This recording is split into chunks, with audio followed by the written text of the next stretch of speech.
ನೋಡಿ ಇದು ನಮ್ಮ ಹೊಲ ಮುಂಗಾರಿ ಟೈಮು. ನಾವು ಬೆಳೆ ಇಕ್ಸೋಕ್ಕೆ ಅಂತ ಹೊಲ ಉಳುಮೆ ಮಾಡಿಸ್ತಾ ಇದ್ದೀವಿ.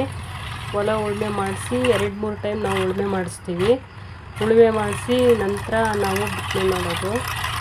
ಇದು ಮುಂಗಾರು ಸ್ಟಾರ್ಟ್ ಆಗಿರೋದ್ರಿಂದ ನಾವು ಉಳುಮೆ ಮಾಡಿಸ್ತಾ ಇದ್ದೀವಿ. ಹೆಣ್ಣಾಳು ಬಂದವ್ರೆ, ಹೆಣ್ಣಾಳು ಜೋಳ ಉಣ್ತಾ ಇದ್ದಾರೆ, ಮೆಕ್ಕೆಜೋಳ ಉಣ್ತಾ ಇದ್ದಾರೆ. ಇವರಿಗೆ ಕಾಫಿ ತಿಂಡಿ ಎಲ್ಲ ಕೊಟ್ಟು ನಾವು 400 ರೂಪಾಯಿ ಕೊಡ್ತೀವಿ.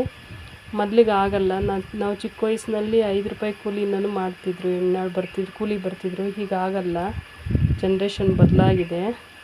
ತಿಂಡಿ ಎಲ್ಲ ಕೊಟ್ಟು 400 ರೂಪಾಯಿ ಕೊಡಬೇಕು. ನೋಡ್ತಾ ಇರ್ಬೋದು ನಮ್ಮ ಯಜಮಾನ್ರು ಮಳೆ ಬರದ ಕಾರಣ ಇದು ಸಿಂಕ್ಲರ್ ಅಳವಡಿಸ್ತಾ ಇದ್ದೀವಿ. ಯಾಕಂದರೆ ಮಳೆ ಬರಲಿಲ್ಲ, ಅದಕ್ಕೋಸ್ಕರ ಜೋಳ ಎಲ್ಲ ಇದಾಗುತ್ತೆ ಅಂದ್ಬಿಟ್ಟು ಬೇಗ ನೀರು ಹಾಯಿಸ್ಬೇಕು.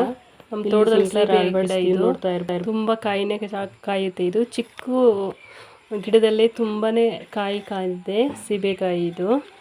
ಇದು ಸೀಬೆ ಗಿಡ. ಅಲ್ಲಿ ಕಾಣ್ತಾ ಇರೋದು ಎಳ್ಳಿ ಗಿಡ, ಎಳ್ಳಿಕಾಯಿ ಅಂತ ಕಾಣುತ್ತೆ. ಅದು ನಮ್ಮ ತೋಟದಲ್ಲಿ ನಾವೆಲ್ಲ ನಾಟಿ ಮಾಡಿದ್ದೀವಿ. ಬರ್ತಾ ಇದ್ದಾನೆ ನೋಡಿ ನನ್ನ ಮಗ, ಸೊಂಟ ಜಾಸ್ತಿ. ಇದು ನಮ್ಮ ತೋಟ ಅಡಿಕೆ ಮರಗಳು. ಅಲ್ಲಿ ಕಾಣ್ತಾ ಇರೋದು ನಮ್ಮ ಯಜಮಾನ್ರು.